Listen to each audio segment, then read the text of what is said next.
नमस्कार, मैं हूं हिमानी कटारिया और इस वक्त हो गया है रहस्यों की दुनिया से जुड़े एक और रहस्य को जानने और समझने का समय। आज हम बात करेंगे तंत्र मंत्र और सम्मोहन की विधा का ज्ञान देने वाले तांत्रिक विश्वविद्यालय की। कहते हैं इस यूनिवर्सिटी में 1300 साल पहले देश दुनिया से तंत्र साधना सीखने के लिए लोग आते थे। अलौकिक शक्तियों से जोड़ने के लिए अब भी यहाँ की जाती है तांत्रिक क्रियाएं। आखिर कहाँ है ये रहस्यमयी विश्वविद्यालय और क्या है इसका 64 योगिनी रहस्यमय? आइए दिखाते हैं आपको।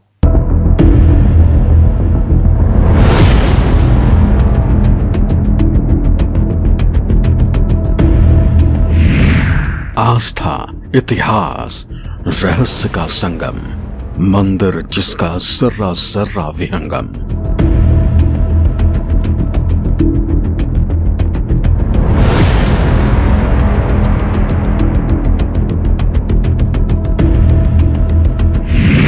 सूर्यास्त के बाद यहां कोई नहीं आता, घोर अंधकार बनता सिद्धिदाता।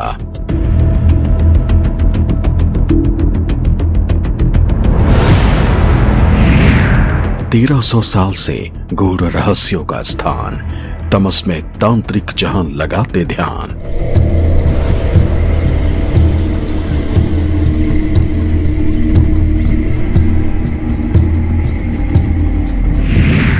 चौसठ योगिनी और हैं 64 शिवालय, ये कहलाता तांत्रिक विश्वविद्यालय।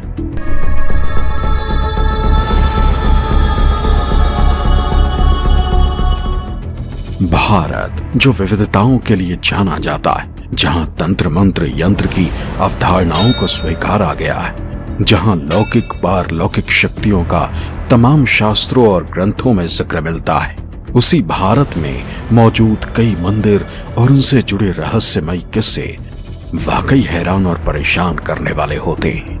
आज हम ऐसे ही रहस्यमयी और रोमांच से भर देने वाले मंदिर के रहस्यों और उसके वैज्ञानिक पहलुओं को जानने की कोशिश करेंगे, जिसे कभी तांत्रिक विश्वविद्यालय के नाम से जाना जाता था। और उस मंदिर का नाम है 64 योगिनी का रहस्यमयी मंदिर। क्या 1300 साल पहले वाकई कोई ऐसा विश्वविद्यालय रहा होगा जहां तंत्र मंत्र और यंत्र की साधना होती होगी, जहां तमस में तांत्रिक तंत्र साधना कर अलौकिक शक्तियों से संपर्क साधते होंगे? इन सवालों की खोज में निकले न्यूज़ 24 रिपोर्टर वरुण सिन्हा दिल्ली से अपनी यात्रा शुरू की। करीब 300 किलोमीटर की यात्रा पूरी करने के बाद हमारी टीम पहुंची मध्य प्रदेश के जिला मुरैना। अब हम अपनी मंजिल मितावली से महज 3 किलोमीटर दूर रह गए थे, जहां मौजूद थी ये रहस्यमयी तांत्रिक यूनिवर्सिटी। हिंदुस्तान के मंदिरों में चमत्कार की कहानियां सबने सुनी हैं, लेकिन सोचिए एक ऐसा मंदिर जो लोगों की नजरों में करीब 25-26 साल पहले आया, लेकिन उसका इतिहास करीब 1500-1600 साल पुराना है। कहा जाता है कि चंबल के बिहड़ों में एक ऐसा विश्वविद्यालय तैयार किया गया उस समय, जिसमें तंत्र मंत्र की साधना की स्थिति को तैयार किया गया। वहाँ पर 64 योगिनी मंदिर बनाए गए और वहाँ पर तंत्र साधना के जरिए छात्रों को पारंगत किया जाता था। एक ऐसा मंदिर जहाँ पर लोग कहते हैं कि शाम होते ही, यानी कि अंधेरा होते ही वहाँ पर रुकना मना है। ना इंसान और ना परिंदा शाम होते ही वहाँ पर रुकना पसंद करता है, और साथ साथ सरकार की तरफ से भी आदेश है कि यहाँ पर रुकना वर्जित है। तो चलिए चलते हैं आज 64 योगिनी मंदिर में, जिसके बारे में अनगिनत कहानियाँ, किस्से, चमत्कार और रहस्य छुपे हुए हैं। अब हमारी टीम ने अपनी मंजिल की ओर अपना सफर शुरू किया। जैसे जैसे हम अपनी मंजिल की तरफ बढ़ रहे थे, एक अजीब सी बेचैनी महसूस हो रही थी। तभी हमारी नजर दूर खेत खलिहानों के बीच मौजूद एक पहाड़ी पर पड़ी, जो कि हमारी असली मंजिल थी, क्योंकि इसी पहाड़ी पर मौजूद है ये तांत्रिक यूनिवर्सिटी। 3 किलोमीटर का सफर पूरा करने के बाद अब हम उन सीढ़ियों के करीब जा पहुंचे थे, जहां से हमारी और इस मंदिर की दूरी महज 110 सीढ़ियों की रह गई थी। तो दिल्ली से करीब 300 किलोमीटर का सफ़र तय करके हम लोग मुरैना के मितावली आ चुके हैं, और अब मुझे ऊंचाई पर पहुंचने के लिए करीब 110 सीढ़ियां चढ़नी पड़ेंगी। ये वो मंदिर है जहाँ पर कहा जाता है कि शाम होने से पहले पहले यहाँ से हमें निकलना पड़ेगा, यानी ये मंदिर कपाट बंद हो जाएंगे, उधर का गेट बंद हो जाएगा और फिर यहाँ से निकलने की स्थिति बन नहीं पाएगी। इसलिए आदेश के अनुसार यहाँ पर हमें इस जगह को शाम 6 बजे से पहले पहले छोड़ना होगा। हमारे रिपोर्टर वरुण सिन्हा मंदिर की तरफ सीढ़ियों से अभी आधा सफर ही पूरा कर सके थे। यह इलाका बीहड़ और पहाड़ियों के बीच में है, इस वजह से यहाँ गर्मी काफी होती है। लगातार चल रहे हैं हम लोग, करीब आधी सीढ़ियाँ चल चुके हैं, अभी ऊपर और पहुँचना है। और आप देखेंगे करीब इस सीढ़ियों को बने हुए 1000 साल से ज़्यादा गुजर चुके हैं और अपने इतिहास की कहानी, उस ज़माने की कहानी और कहा जाए इस जगह की बनावट भी अपने आप में अद्भुत चीज़ें प्रदर्शित करती नज़र आती हैं। चलते हैं ऊपर, थोड़ा रास्ता और है, आधा तय हो गया है, आधा और। चंबल जो कभी डकैतों के लिए कुख्यात था, कहते हैं इस मंदिर का डकैत छिपने के लिए इस्तेमाल करते थे। ऊंचाई पर होने की वजह से वो दूर से ही आने वाले खतरे को भांप लेते थे। तो करीब 100 सीढ़ियाँ चढ़कर हम लोग फिलहाल मंदिर पर पहुंच गए हैं। मंदिर थोड़ी दूर पर है और अब ज़रा गांव का नज़ारा देखिए। ऊंचाई से ये गांव पूरी तरीके से आपको स्पष्ट दिखेगा और शायद इस मंदिर की बनावट और बसावट इसी वजह से थी कि दूर दराज से अगर कोई आ रहा है तो वो आसानी से दिख पाए, और अगर कोई नीचे से देखना चाहे तो मंदिर करीब 4 या 5 किलोमीटर दूर से ही दिख सकता है। इसके अलावा करीब 3 से 4 दशक तक ये जगह जो है वो डकैतों का फेवरेट स्थान आप कह सकते रहा, और शायद यहाँ पर इसलिए वास किया गया क्योंकि अगर मान लीजिए पुलिस आती या कोई भी शख्स आ रहा होता तो डकैत आसानी से इस जगह से देख सकते थे कि नीचे से कौन ऊपर आ रहा है। और शायद यही वजह है कि लगातार ये जगह डकैतों के कब्जे में रही और उनके जाने के बाद यानी कि जब वो ख़त्म हो गए उसके बाद ही एएसआई इस जगह को अपने अंदर ले पाई। लगभग रास्ता तय हो चुका है, थोड़ी सीढ़ियाँ और बची हैं, चलिए चलते हैं। पहाड़ पर मौजूद मंदिर की तरफ जाती हुई करीब 110 सीढ़ियों को चढ़ने के बाद अब हमारे रिपोर्टर वरुण सिन्हा अपनी मंजिल पर पहुंच चुके थे। सामने एक भव्य और दिव्य गोलाकार आकृति नुमा स्ट्रक्चर दिखाई दे रहा था जो बेहद आकर्षित लग रहा था। उसके पास और भी दूसरे पत्थर के स्ट्रक्चर बने हुए थे जो बेहद मनमोहक थे। मंदिर पर हम लोग आ चुके हैं। 110 सीढ़ियों का सफर तय करके काफ़ी ऊंचाई पर है। हमने आपको दिखाया गांव किस तरीके से दिख रहा है। अब इस जगह को देखिए, आप आसानी से समझ पाएंगे कि आखिर अद्भुत मैं बार बार क्यों कह रहा हूँ। गोलाकार आकृति में बना ये मंदिर बाहर से अद्भुत छटा बिखेरता हुआ नज़र आता है। चारों तरफ आपको गांव का नज़ारा नज़र आएगा और साथ में भले आप ऊपर पहुँच के थक जाएं, लेकिन असल में इस मंदिर को देखने के बाद आपकी सारी थकावट दूर हो जाएगी। आप देखेंगे हर तरफ आपको स्ट्रक्चर्स नज़र आएंगे और मंदिर का ये जो आकार है, ये जो स्थिति है और जो इसके अंदर आप देखने वाले हैं, उसे देखकर आप निश्चित तौर पे आज अभिभूत होने वाले हैं। अब हमारी नजरों के सामने था उस तांत्रिक यूनिवर्सिटी का मुख्य द्वार। हम जैसे ही आगे बढ़े तो इस मुख्य द्वार पर हमें कुछ मंत्र लिखे दिखाई दिए। अभी जिस मुख्य द्वार पर लकड़ी के दरवाजे दिखाई दे रहे हैं, कहते हैं 1300 साल पहले इस मंदिर का मुख्य द्वार भी पत्थर का था जो मंत्रोच्चार करने के बाद खुलता था। अब इस मंदिर के द्वार को देखिए। कहते हैं उस जमाने में इस मंदिर के द्वार को ऐसे बनाया गया था कि मंत्रों के उच्चारण के साथ ही ये मंदिर का द्वार खुलता था। नीचे आपको नजर आएंगे गण, ये तमाम गण देवी देवताओं को यहाँ पर प्रदर्शित किया गया है और इसके अलावा यहाँ पर एक मंत्र भी लिखा है। कहते हैं इन मंत्रों के उच्चारण से ही बाकायदा ये द्वार खुलता था।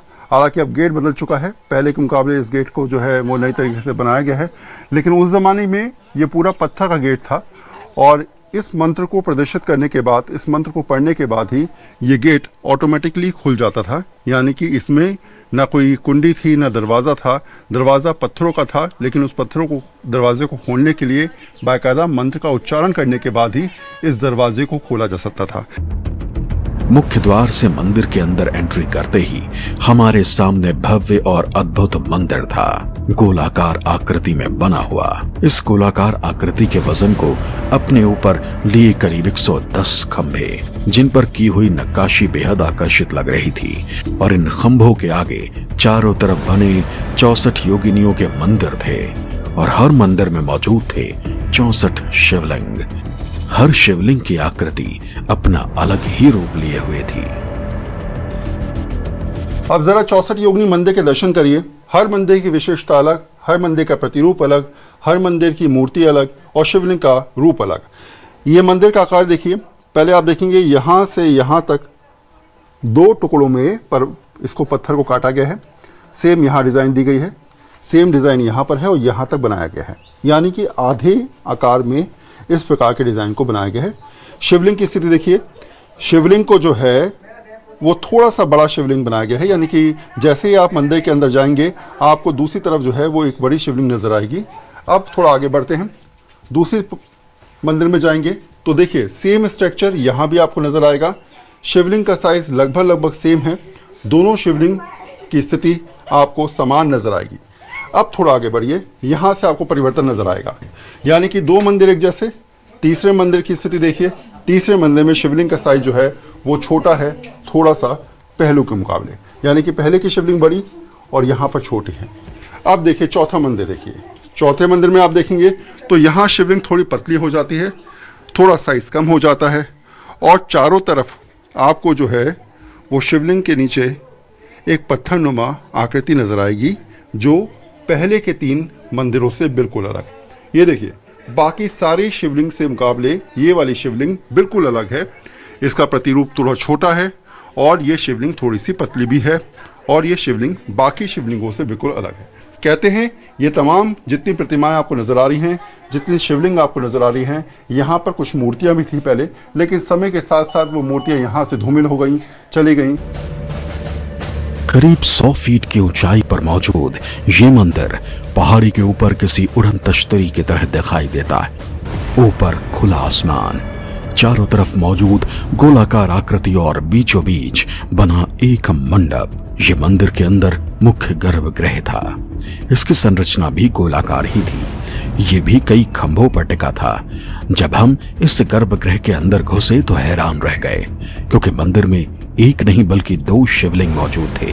जैसा कि हम जानते हैं कि भगवान शिव को तंत्र शास्त्र का जनक कहा जाता है, शायद इसीलिए हर कमरे में भगवान शिव के प्रतीक शिवलिंग को स्थापित किया गया और बीचों बीच मंडप में शिव और शक्ति को, जो चेतना और ऊर्जा का स्रोत हैं, स्थापित किया गया। उस मंदिर को एकतेश्वर महादेव के नाम से भी जाना जाता है। कहते हैं 64 योगिनी मंदिर के बारे में, ये मंदिर 13वीं शताब्दी बनाया गया। गोलाकार आकृति में ये पूरा बना हुआ है। देखिए ज़रा 110 पिलर आपको नज़र आएंगे और उसके अंदर जो है वो 64 मंदिर हैं और ये 64 मंदिर में जो है वो अलग अलग तरीके से यहाँ पर शिवलिंग विद्यमान है। ये जो मंदिर देखते हैं ये है सेंटर, ऊंचाई पर बना हुआ एक केंद्र, जहाँ से सीधे तौर पर हम कह सकते हैं एक सोच नेटवर्किंग की, एक सोच तंत्र मंत्र की क्रियाओं को सीधे तौर पे आकाशगंगा में पहुंचाया जाए। इस मंदिर का जो अट्रैक्शन है, या कहा जाए तो जो एक तरीके से पूरी पावर का केंद्र है, वो ये मंदिर है। बीच में छोटा मंदिर और आप देखेंगे बड़ी तरीके से शिवलिंग यहाँ पर प्रस्तुत की गई है। एक बड़ी विशालकाय शिवलिंग को यहाँ पर रखा गया है। बराबर में आप देखेंगे तो आपको एक छोटी शिवलिंग और नज़र आएगी और ये छोटी शिवलिंग जो है वो माता पार्वती के स्वरूप के तौर पर आप कह सकते हैं कि रखी गई है। अब इस मंदिर के अंदर मैं जाऊंगा और ज़रा आपको दिखाता हूँ। देखिए ये शिवलिंग है। इस शिवलिंग की ऊंचाई देखिए आप, 1, 2, ज़मीन से करीब करीब मान के चलिए 2 फीट ऊंची ही शिवलिंग आपको नज़र आ रही होगी। सेम जो है वो माँ की शिवलिंग यानी कि माता पार्वती की शिवलिंग को यहाँ प्रदर्शित किया गया है। कहते हैं कि इसी प्रतिरूप में, यानी कि शिव और पार्वती एक हैं, उसी सोच के हिसाब से यहाँ पर दूसरी शिवलिंग का निर्माण किया गया है। एक तरफ भगवान शंकर, दूसरी तरफ माता पार्वती। इस बीच में ये समझा रहे हैं कि चारों तरफ जितनी 64 योगिनी हैं उनका केंद्र जो है वो ये मंदिर है। मंदिर के अंदर हमारी नजर उस शिलापट्ट पर भी पड़ी जिस पर मंदिर से संबंधित अभिलेख लिखा हुआ था। इस मंदिर के इतिहास को भी यहाँ पत्थरों पर उकेरा गया है। 7100 महादेव मंदिर मितावली ग्राम की ऊंची पहाड़ी पर निर्मित ये मंदिर स्थानीय लोगों के लिए बीच इकोतरसे महादेव मंदिर के नाम से जाना जाता है। इस मंदिर की भू योजना विशिष्ट है तथा भारतवर्ष में प्राप्त 64 योगिनी मंदिरों की भू योजना के तहत ही इसका निर्माण कार्य किया गया है। मुख्य मंदिर के चारों ओर वर्ताकार में देव प्रकोष्ठ होते हैं। मंदिर का प्रमुख प्रवेश द्वार पूर्व में है तथा इसके चारों ओर निर्मित प्रकोष्ठ जिनके सामने स्तंभों पर आधारित बरामदा है। बहुत छोटे छोटे बरामदे हैं। इन प्रकोष्ठों में कुछ में शिवलिंग विद्यमान है। मध्य में एक ऊंची गोल जागती पर मुख्य मंदिर है जिसके गर्भशय में शिवलिंग स्थापित है। और अगर साक्ष्यों के आधार माना जाए तो मंदिर का निर्माण महाराजा देवपाल द्वारा 1323 ईस्वी में कराया गया था।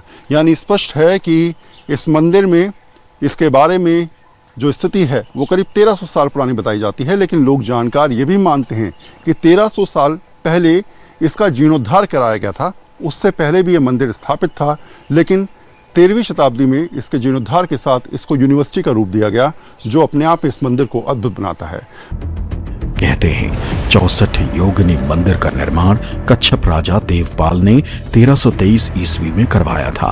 यहाँ सूर्य के गोचर के आधार पर ज्योतिष और गणित की शिक्षा दी जाती थी। इस मंदिर में 64 कमरे हैं और हर कमरे में भगवान शिव और योगिनी की मूर्ति स्थापित थी।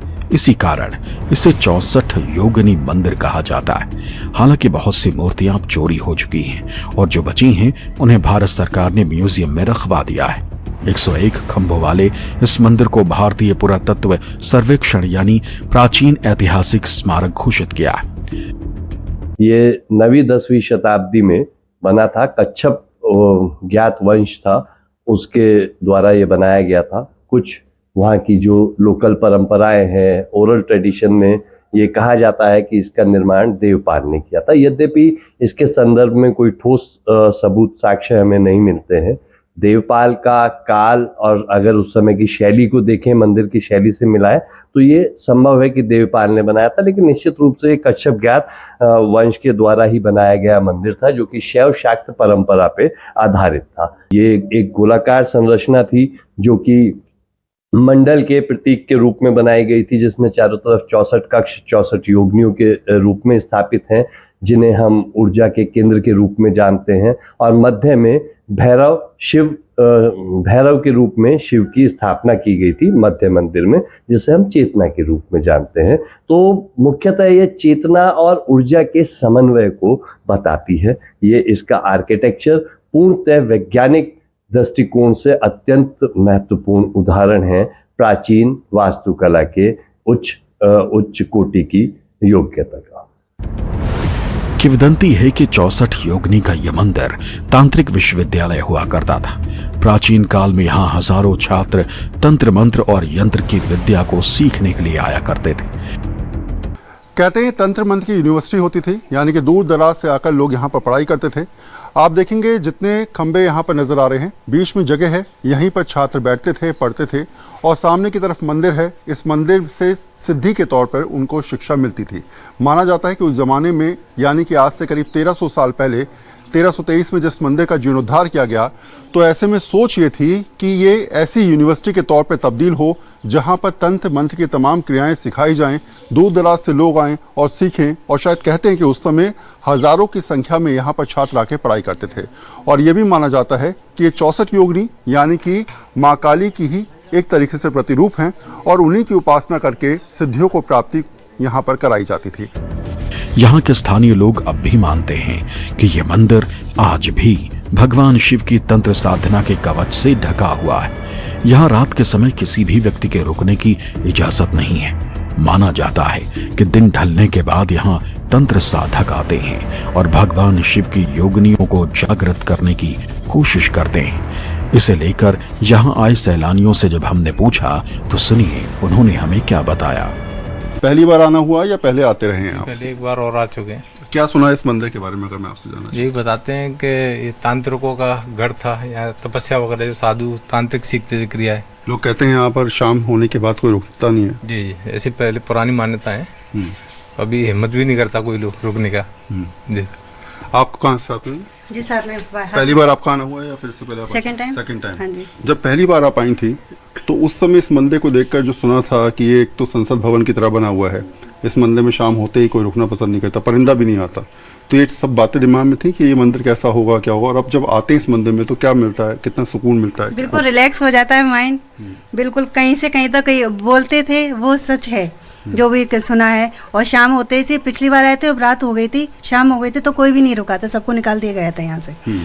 तो आपने उस समय यहाँ, हाँ इस टाइम पे हम थे, उस टाइम पे हम लेट हो गए तो ये थे। सेकंड टाइम आपका आना हाँ हुआ? हाँ जी सेकंड टाइम। आप सब मंदिरों में दर्शन करते हुए जाते हैं? हाँ जी सब जगह? हाँ जी। अच्छा सोचिए, कभी उस जमाने में, आज से करीब 1323 में लगभग इसका निर्माण हुआ, करीब 1300 साल पहले, और लोग कहते हैं शायद उससे पहले भी ये बना हुआ था लेकिन दोबारा से जीर्णोद्धार हुआ है। उस समय तंत्र मंत्र की बातें हम करते हैं कि तंत्र होती है, क्रियाएं होती हैं, ऐसी चीज़ों को देख के यकीन हो जाता है सच में तंत्र मंत्र होता है? नहीं, बिलीव तो नहीं होता, लेकिन यहाँ के जो कल्चर पूरा बना हुआ स्ट्रक्चर उसको देख के लगता है कि होता होगा। जैसे 64 योगिनियाँ कहते हैं, तो उनका हमारे जो आरती हैं, तंत्र विद्याएं, बहुत सारी चीज़ों में उसकी चर्चा होती है, तो उससे तो बिलीव होता है कि ये चीज़ें होती हैं। पहले भी होती थी और अब भी होती है, बस बिलीव हम लोग नहीं करते क्योंकि अब हम साइंस में चले गए हैं।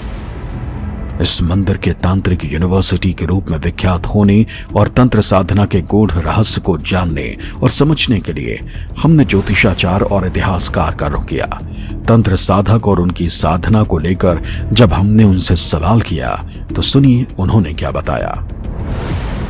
अगर शिलालेख को देखा जाए तो उसमें योगिनियों का नाम नहीं आता, उसमें इसको एक महेश्वर मंदिर के नाम से कहा गया।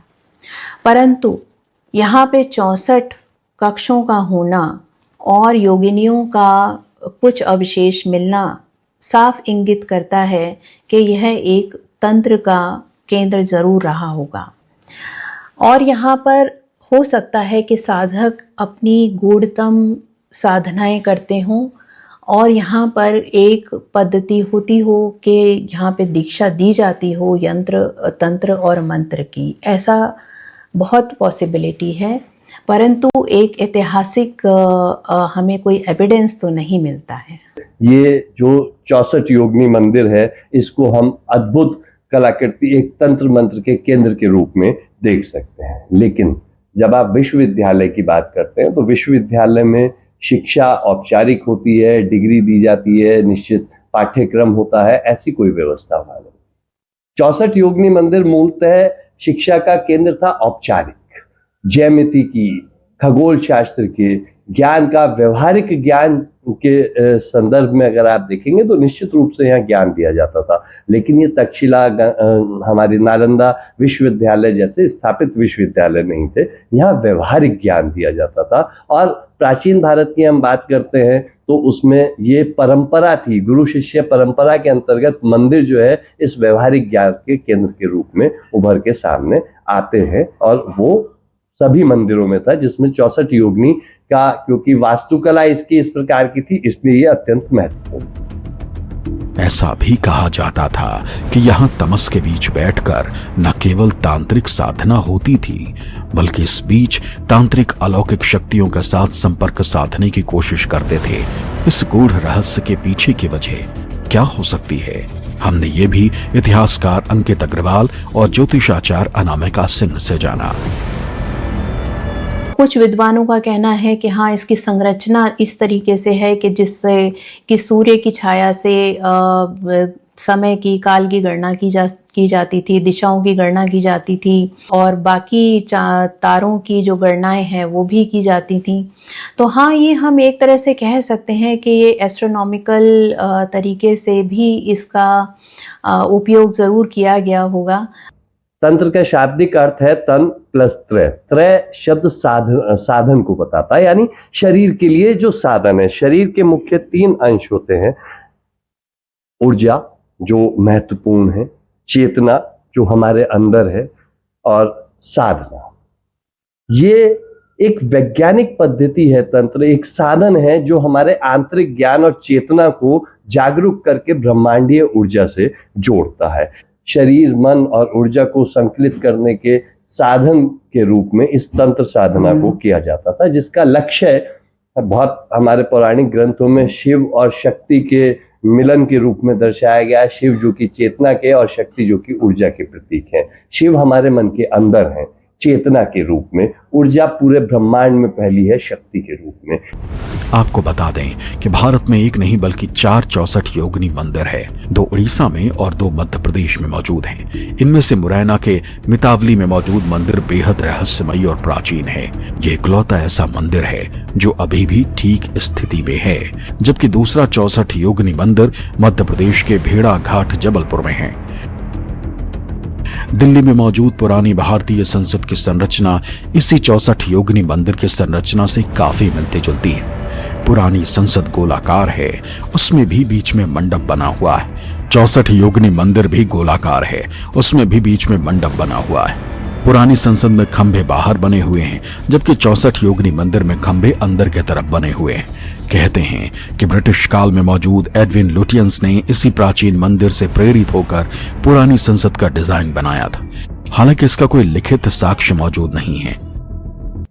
संसद भवन 1911 में जब दिल्ली दरबार लगा, दिल्ली दरबार के बाद ये निश्चित हुआ कि कलकत्ता से दिल्ली लाई जाएगी, तो उस समय एडविन लुटियन और हर्बर्ट बेकर को ये जिम्मेदारी दी गई कि पार्लियामेंट बनाई जाए। और जब आप वास्तुकला को देखते हैं तो उसमें काफी समानता दिखाई देती है। तो योगिनी मंदिर भी गोलाकार है, संसद भी हमारी गोलाकार थी। उसका व्यास 170 मीटर है, इसका योगिनी टेम्पल का 170 फीट है। वो भी स्तंभों में बनी हुई है, ये भी स्तंभों में बनी हुई है। यहाँ वहाँ भी मध्य में एक मंदिर के रूप में स्थापना थी। इसमें भी मध्य में एक विशाल गुम्बद बनाया गया है। 3 प्रमुख कक्ष पार्लियामेंट में भी हैं और वहाँ भी हैं। ये समानता को बताता। ये संभव है कि 64 योगिनी मंदिर के जो वास्तुकला है उससे ये प्रभावित हो और उसे देख के इन्होंने बनाया हो, लेकिन इस पे निश्चितता से तो सिर्फ बेकर्स और लुटियन ही बता सकते। कहते हैं आज भी इस मंदिर में कुछ साधक गुप्त रूप से तंत्र साधना और यज्ञ करने के लिए आते हैं, और इसीलिए यह मंदिर आज भी आस्था, इतिहास और रहस्य का संगम बना हुआ है। आज भी ये लोगों को अपनी तरफ खींचता है, और यही वजह है कि अब भी मध्य प्रदेश के मुरैना में मौजूद 64 योगिनी का ये मंदिर लोगों के लिए अनसुलझा रहस्य बना हुआ है। मध्य प्रदेश के मुरैना से वरुण सिन्हा की रिपोर्ट, न्यूज़ 24।